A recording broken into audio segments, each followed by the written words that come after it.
Hi friends, வணக்கம். Welcome to Selva institute. நம்ம இன்றைக்கி இந்த வீடியோவில் எதை பற்றி பார்க்க போகிறோன்னா கிரைன்ஸ் பற்றி பார்க்க போகிறோம், அதாவது தானியங்கள். ஸோ இதுக்கு ஹிந்தியில் எப்படி நம்ம சொல்லலாம் அப்படின்றத பார்க்கலாம். கிரைன்ஸ் தானியங்கள் அப்படின்னா அனாஜ் அப்படின்னு சொல்லுவாங்க. அரிசி ரைஸ் அப்படின்றதுக்கு சாவல் அப்படின்னு சொல்லணும். அதுக்கப்புறம் உளுந்துன்னு சொல்லுவோம் இல்லையா, ஸோ இதுக்கு என்ன சொல்லுவோன்னா உடது அப்படி இல்லைன்னா உரது.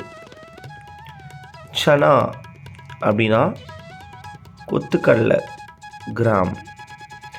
கோதுமை அதுக்கு கேஹூ அப்படின்னு சொல்லணும். மட்டர்னா பட்டாணி, சரிங்களா.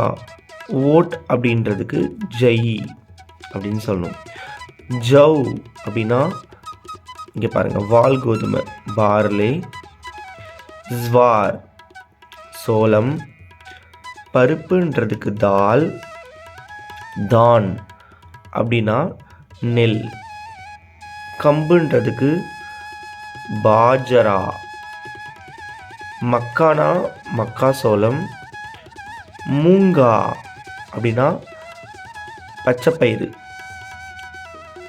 தட்டைப்பயிறு அப்படின்றதுக்கு கிட்னி பீன் அப்படின்றதுக்கு மோட்டி. அதுவே ராகி அப்படின்னா கேழ்வரகு. தேங்க்யூ.